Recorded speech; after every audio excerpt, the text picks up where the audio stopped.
Episode 14, peoples, and we going back to Africa and back to the Sahara Desert. This time we got a new dragon, and we're going to call this dragon the Eye of the Sahara. And we're going to look at the Eye of the Sahara. It's a pretty famous, well-known landmark in the middle of the Sahara Desert. All right, so we're going to zoom all the way in.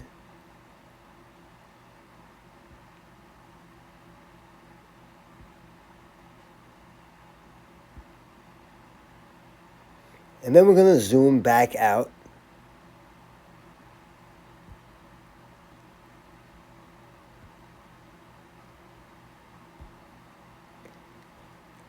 And it starts to take shape.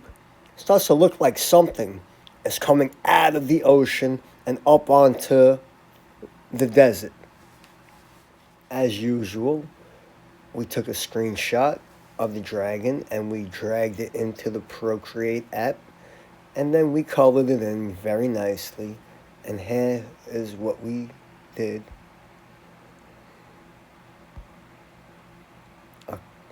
A green, slimy looking creature with a red eye. We zoomed in so we could get a better look at it. Okay? And there it is. We take it away.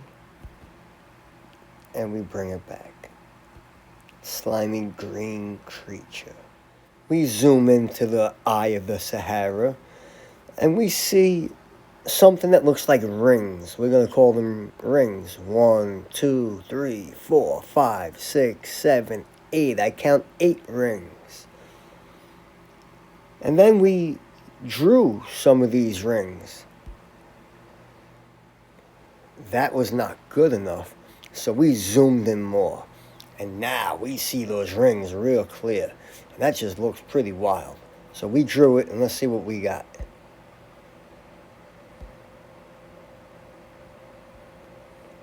Okay. All right. One more time. We zoomed in even more. And this eye is starting to bug me out, man. This is how wild that is. When we drew it and we colored it in. And that's what we got.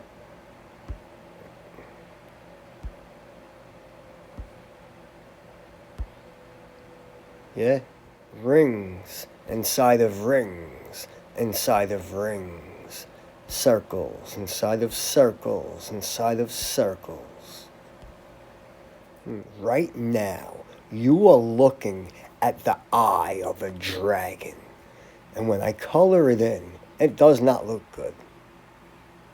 I don't think that looks good.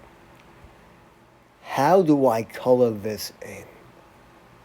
I'm not going to. If you think that you could color this in, please do so and send it to me and I will put it up on the channel. Thank you. I love you. All right, so we zoomed into the max and we're looking at either blood vessels and capillaries or nerve endings. So as we slowly zoom out, think about that. Think about what we're looking at, either being a blood vessel or a nerve.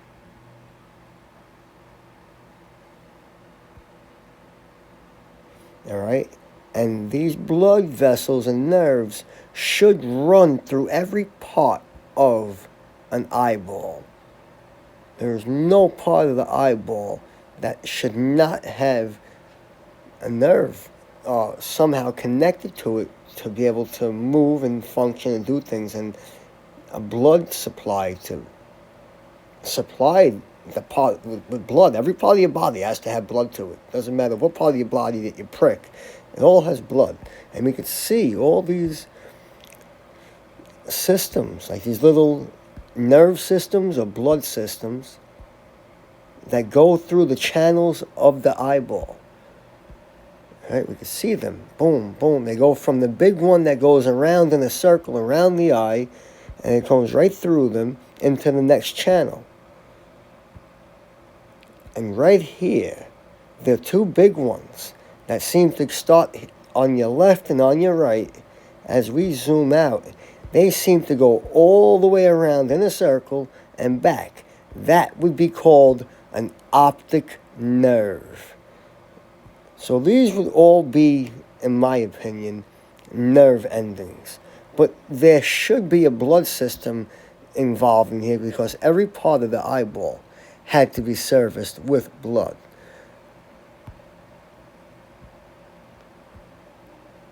I mean, look at that dragon just coming out of... I mean, we don't know what it is because most of it is covered underneath the Sahara Desert. The credit for the discovery goes to Dragon Master Spur at Mud Fossil University. I'll put the link to his channel below. And he claims that the eyeball that we were just looking at is the hidden city of Atlantis. What is the hidden city of Atlantis? We know about it from somebody named Plato. And there are other people later that came after who also wrote about it. There are only two primary sources for Atlantis in Plato's original dialogues. They are called Timaeus and Critias. According to Critias, the Hellenic deities divided the land so that each deity would have their own lot. And Poseidon was appropriately bequeathed the island of Atlantis. And then Poseidon carved the mountain where his love dwelt in a palace and enclosed it with 3 circular moats, increasing width, varying from 1 to 3 stadia, and separated by rings of land proportional in size. The Atlanteans then built bridges northward from the mountain, making a route to the rest of the island. They dug a great canal to the sea, and alongside the bridges carved tunnels into the rings of rock so that the ships could pass into the city, and around the mountain they carved docks and rocks and walls of moats. They dug a giant canal into the sea alongside the bridges to the tunnels. All right, look at that, bridges to tunnels into the rings of rock so the ships could pass into the city around the mountain. I mean, that kind of looks like a mountain right there in the middle of it. The docks were carved from the rocks and the walls and the moats. Every passage to the city was guarded by gates and towers, and a wall surrounded each ring. The walls were constructed red, white, and black rock quarried from the moats. I mean, this is exactly identical to what we're reading from thousands of years ago. This is most likely it, unless there was another eye somewhere over here that got flushed out into the ocean or got buried under the sand somewhere. We're not really sure, but if there was another eye there or not.